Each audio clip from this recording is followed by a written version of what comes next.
मैं मोदी जी को और वित्त मंत्री जी को हृदय से धन्यवाद देता हूं, बधाई देता हूं। जिसके घर पे मीटर की रीडिंग 600 से कम है उसको बिजली का बिल 0 आएगा। मेरा बिजली ਦਾ ਬਿੱਲ ਪਹਿਲਾਂ 1 ਸਾਲ ਪਹਿਲਾਂ ਆਵਾ ਤਾਂ ਤੇ ਹੁਣ ਵੀ 1 ਸਾਲ ਹੋ ਗਿਆ ਵੀ ਆਂਦਾ ਨਹੀਂ ਹੈਗਾ ਜਦ ਆਹ ਭਗਵੰਤ ਮਾਨ ਦੀ ਸਰਕਾਰ ਬਣੀ ਆ ਜੀ। ਮੁੰਡਾ ਸਾਨੂੰ ਛੋਟਾ ਕਹਿੰਦਾ ਪਿਛਲੀ ਵਾਰੀ ਬਿੱਲ ਕਿੰਨਾ ਆਇਆ था माँ 3500 रुपया कहना ऐसी 0 आया। माँ फिर ऐसा मुख्यमंत्री पूरे इंडिया में बनना चाहिए।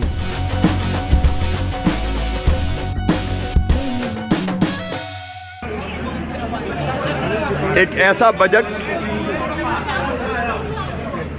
जिसमें सब वर्गों का ध्यान रखा गया है, सबका साथ दिखाई देता है। एक ऐसा बजट जिसमें दीर्घकालीन विकास की योजनाएं हैं। ये समृद्ध, शक्तिशाली, संपन्न और आत्मनिर्भर भारत बनाने का बजट है। किसान हो, गरीब हो, मध्यम वर्ग हो, माताएं बहनें हो या गांव का, शहर का विकास हो, उसका अद्भुत संतुलन है। 50 लाख करोड़ रुपए से ज्यादा का बजट जिसमें खेती पर भी विशेष ध्यान दिया गया है।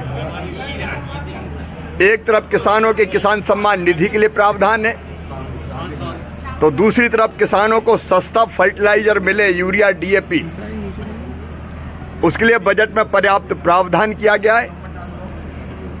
किसानों को अब 3 लाख की जगह 5 लाख रुपया किसान क्रेडिट कार्ड पर दिए जाएंगे, जिससे वो फसलों के लिए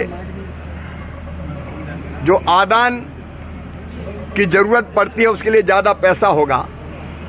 विशेषकर बागवानी, हार्टिकल्चर की फसलें या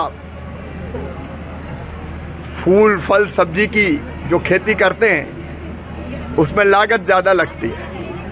एक बात और, किसान के खेत पे कीमत कम होती है और उपभोक्ता को बाजार में महंगा मिलता है। इसमें एक नई योजना जिसमें हम ये तय करेंगे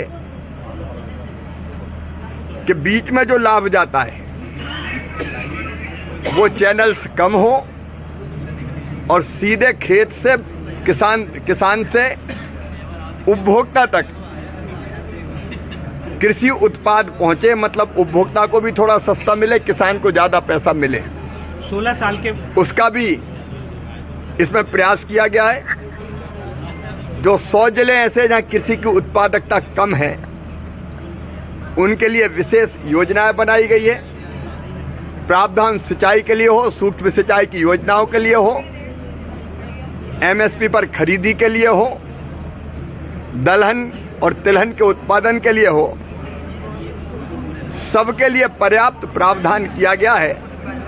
और एक सपना और संकल्प जो प्रधानमंत्री नरेंद्र मोदी जी का है, गरीबी मुक्त गांव, उसके लिए एक विशेष योजना लाई जा रही है जिसमें गांव के भी हर आदमी को आजीविका से जोड़ेंगे और किसी न किसी आजीविका से जुड़ के उसकी गरीबी दूर हो, उसकी आय बढ़े। तो ये आत्मनिर्भर भारत के लिए आत्मनिर्भर समाज का हर वर्ग हो, इसमें कारीगर हो, इसमें मजदूर हो। अब मिडिल क्लास के लिए तो आप जानते हैं कि 12 लाख रुपए तक की इनकम पर कोई टैक्स लगेगा ही नहीं। सीनियर सिटीजन्स का भी ध्यान रखा गया है। ये बजट अभिनंदनीय है। 16 साल के मुख्यमंत्री काल में मध्य प्रदेश को 5 कृषि कर्मण पुरस्कार मिले थे। अब वो मुख्यमंत्री आज केंद्र में कृषि मंत्री हैं और पीछे प्रदेश के भी कृषि मंत्री हैं। कितने कृषि कर्मण पुरस्कार मिल सकते हैं? जोड़ी अच्छी है।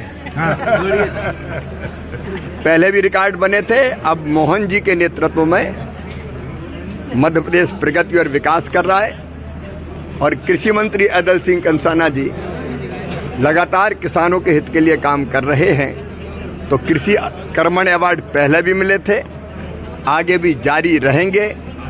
मध्य प्रदेश से भी ग्रामीण गरीबी दूर हो, इसलिए पिछले इसी साल 7 महीने में लगभग 14 लाख मकान हमने गरीबों के लिए दिए हैं केंद्र सरकार ने। ग्रामीण विकास मंत्रालय भी मेरे पास है। तो ग्रामीण विकास हो या कृषि हो, मध्य प्रदेश अद्भुत और अभूतपूर्व प्रगति करता रहेगा।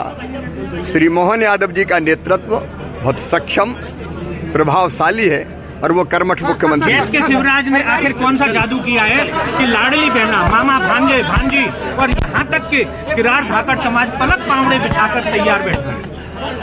सब अपने हैं। मैं तो जनता में ही भगवान के रूप का दर्शन करता हूँ और जनता की सेवा मेरे लिए भगवान की पूजा है और जनता को मैं दिलो जान से चाहता हूँ और इस जनता की सेवा में ही ऐसे उम्र गुजर जाए, बस यही तमन्ना।